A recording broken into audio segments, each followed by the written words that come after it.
todos, eu sou o Calone e eu vou fazer esse vídeo para explicar um pouco melhor um ataque que nós fizemos, que eu apresentei nessa terça, dia 9/5, na Secot 2016.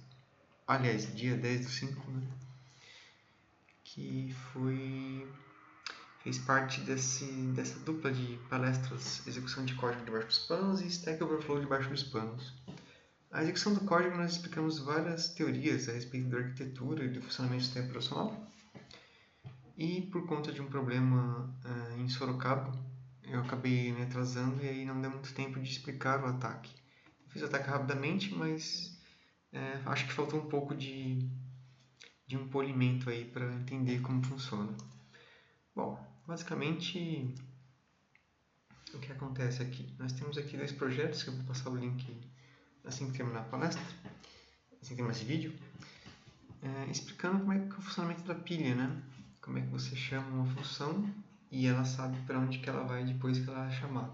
O que acontece basicamente, quando você chama uma função, você utiliza a instrução call do assembly e através dessa instrução call, ela empilha no topo da pilha o endereço de retorno.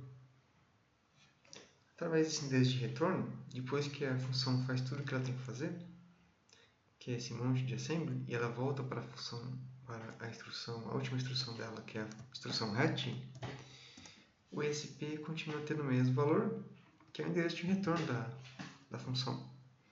Para onde que ela vai, que é a função chamadora. O final 17/19, como nós podemos ver, é exatamente o ponto após a chamada da função sum dentro da função main. Essa mesma lógica se repete em todos os tipos de chamadas de função, seja ela uma função de alto nível ou com conceitos mais abstratos, como métodos, como lambda. De uma forma ou de outra, você acaba seguindo o mesmo padrão na stack. E através disso, nós faremos um pequeno ataque neste outro projeto aqui, o Stack Overflow, que como que ele funciona? Deixa eu só recapitular basicamente. Ele é um programa de leitura de banco de dados, mas qual o problema aqui?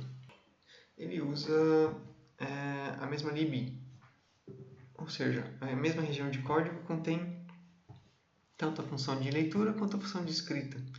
Só que o acesso à função de leitura é apenas para pessoas que têm acesso administrativo. Ler o banco de dados implica em você fazer um acesso básico a ele, existe uma rotina comum de acesso ao banco, e aí você faz uma função de leitura. E escrevendo ocorre a mesma coisa. Só que o que acontece? No caso da escrita, como é uma coisa mais perigosa, o programador ele se atentou a esse detalhe e aí ele fez um salvaguarda aqui, que é verificando uma situação em que você pode ter um ataque. Como que funciona esse ataque? Bom, para entendermos isso, a gente precisa entender quais são essas entradas aqui. Este value e este offset, eles alimentam isso tudo numa teoria, é só um programa de teste. Este acesso a banco, que basicamente faz o quê? Ele utiliza um IV, ou seja, um initializer vector, um vetor de inicialização para realizar algum tipo de criptografia. E ele altera esse IV constantemente a cada novo acesso. Como que ele altera? Ele utiliza um offset, que é uma posição dentro desse array de inteiros, o IV, e um novo valor para esta posição. Aqui está o código que faz essa operação, e depois você imagina que existe um código que faça toda a validação criptográfica, etc. O problema aqui é que o usuário está utilizando este programa e ele que coloca o input para este offset e este value diretamente. De alguma forma, isso já é um problema, mas além disso, existe um bug que é exatamente aqui. Por você utilizar a função de endereço, você, em cima de um array que, sem utilizar o subscrito, ele já é um endereço, você está usando o endereço do endereço. Ou seja, você está pegando o endereço da variável ponteiro, que contém o endereço da variável array. E isso indica que você está apontando diretamente, no caso de um parâmetro passado por cópia para uma função, você está pegando o endereço da pilha. E você está alterando um offset em relação a essa mesma pilha. O que não é nenhum problema se você estiver escrevendo em uma região de memória que não tem nada a ver com a história. Vamos supor então que eu vou digitar aqui o meu token de acesso, um valor aleatório, 66, e colocar um offset qualquer, positivo, como 2, por exemplo. Chegando na função que altera esse valor no IV, mas na verdade nós sabemos que não altera, o que acontece? Nós temos aqui a pilha e o endereço que foi obtido para ser alterado, ele não pertence ao IV, como nós já vemos, existe um bug e ele pertence à pilha. O final F570, que vai apontar lá na frente. E através da escrita que é feita, ele vai alterar esse valor. Na verdade, o endereço desse valor, né? E qual que é o endereço desse valor? Algum valor aleatório que está na pilha.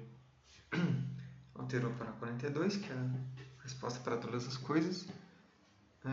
Só que nesse caso é 42 em hexa, que foi o meu 66 decimal que eu entrei no comentário do usuário. Ok, já vimos que existe um problema aí e que nós podemos atacar esse problema. Como nós podemos fazer isso?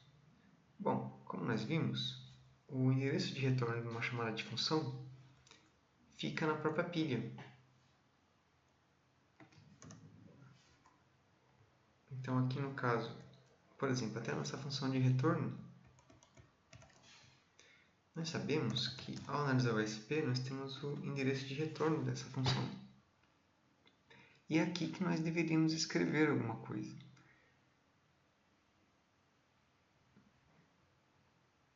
Como, por exemplo, o acesso a uma função que nós não temos acesso, como a função de escrita.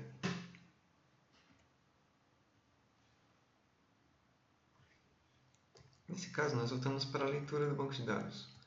Mas se nós conseguirmos acesso, ou se nós conseguirmos obter o endereço da função de escrita, nós podemos realizar a mudança para logo após o acesso ao banco da função de escrita, o que vai nos dar acesso não à função de leitura, mas sim à função de escrita, mesmo que nós estivermos usando o programa com credenciais de apenas um usuário que só tem a função de leitura. Isso graças a um bug e graças à possibilidade de nós entrarmos valores aleatórios para este programa, o que pode acontecer em determinados cenários, não tão simples assim, mas de qualquer forma com o mesmo esquema de você consegue fazer entradas para essa função, entradas para um código e atacar este código. Então vamos lá, vamos fazer a coisa funcionando. Primeiro vamos testar como é que nós escreveríamos na pilha. Bom, primeiro nós vamos usar o mesmo valor, só que em vez de um offset positivo, nós vamos usar um offset negativo. Por quê? Porque ele vai estar voltando na pilha e como o IV ele é o primeiro argumento, ele está do lado do endereço de retorno da função chamadora. Ou seja, ao encontrar o parâmetro de chamada da função, nós sabemos que IV tem endereço 7B00. 7B. Então, o que acontece? Teoricamente, ele deve escrever o seu valor no endereço de retorno desta pilha.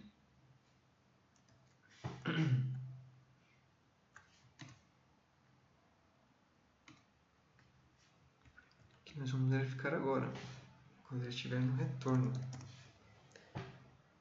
Olha só, aqui está o nosso IV E como nós utilizamos o offset -1, que está aqui, ele escreveu um int antes da variável IP, na pilha, que sobrescreveu exatamente nosso endereço de retorno. Ou seja, quando nós voltarmos, ele vai apontar para um endereço inválido, o que vai dar um problema na execução do programa. Isso foi apenas um teste, mas nós podemos também agora alterar com o valor válido, o valor de escrita do banco. Como nós sabemos qual é esse valor? Bom, ao fazer alguma depuração ou fazer uma análise desse código, nós conseguimos descobrir isso através do offset de endereço da função. Mas nós não queremos ir para o começo dela, nós queremos ir depois que o acesso ao banco foi feito. E vai passar essa segurança. Dessa forma, nós vamos logo após a chamada do call, que é nesse endereço aqui, só que esse endereço ele muda. Como que ele muda? Bom, o endereço de base address muda constantemente por conta de uma proteção da Microsoft chamada de Base Address Randomization, que utiliza o endereço aleatório toda vez que um programa é executado novamente. Nesse caso, o meu base address é A60000 e eu tenho que fazer o cálculo baseado nesse offset da função, no endereço dessa função, com este base address. Então vamos lá, é muito simples. Nós apenas precisamos saber quantos bytes eu preciso caminhar, da onde eu preciso ir, menos o meu base address, que é, como nós vimos, é o A60000.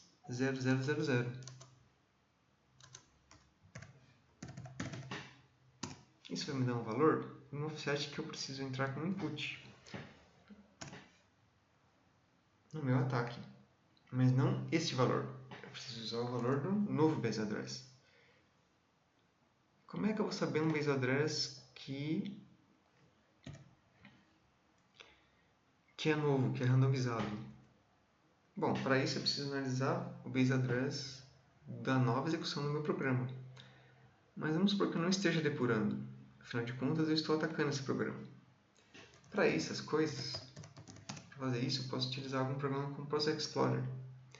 Eu consigo analisar o base address das DLLs e do executável carregado. Nesse caso, como o Base Address Randomization de uma versão debug é muito ruim, nós verificamos que ele tem o mesmo endereço de Base Address. Então, o meu valor que eu devo entrar é exatamente o mesmo, ou seja, este valor aqui. Só que em decimal, que é este valor. Então, o que vai acontecer aqui? O programa vai pedir para eu entrar novamente o chave de acesso, como ele chama, e nós vamos colocar o endereço de retorno da função de escrita e o mesmo offset. O que vai acontecer aí? Ele vai chamar a função de leitura de banco e vai alterar o IV. Como nós sabemos, não é o IV que vai ser alterado. O que vai ser alterado aqui é o endereço de retorno da função. Este endereço aqui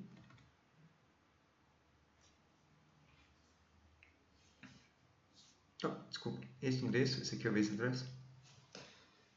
Aqui está -1, aqui está o IV, aqui está o offset onde nós vamos escrever. De fato, nós modificamos e é o que vai acontecer na prática. Ao retornar do acesso ao banco, nós não vamos mais voltar para a leitura do banco, que nós estávamos aqui, mas nós vamos retornar para o God Mode, que de fato ocorre. E ele imprimiu a saída da função de escrita em vez da função de entrada. Vamos fazer isso mais uma vez, só que sem depuração. Aqui está um programa que não está sendo depurado, que foi apenas executado. E aí, o que nós vamos fazer? Primeiro, nós precisamos saber qual que é o base address desse programa.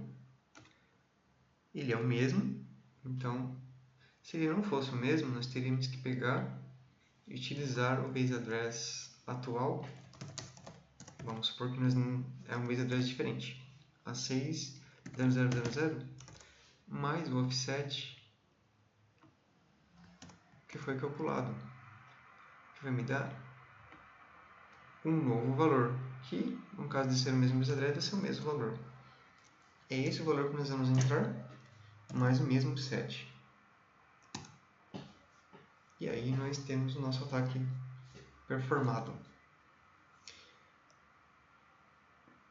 O que nós aprendemos aqui são duas coisas básicas. Para você fazer um programa que lida com acesso a dados sensíveis, nós não podemos confiar na entrada do usuário, como aliás é feita uma verificação aqui, mas ao mesmo tempo fazer validações melhores de entradas de usuário. E além disso, tomar cuidado com pequenos bugs na linguagem. O uso da linguagem é importante você conhecer como você utiliza, porque nesse caso você está fazendo uma indireção errada no endereço de um array. Esse tipo de bug pode passar despercebido, mas não passará despercebido por um atacante, que irá tentar, através dos inputs, sempre gerar algum crash no seu programa e tentar atacá-lo. Bom, é isso. Obrigado pela atenção de vocês e até o próximo vídeo.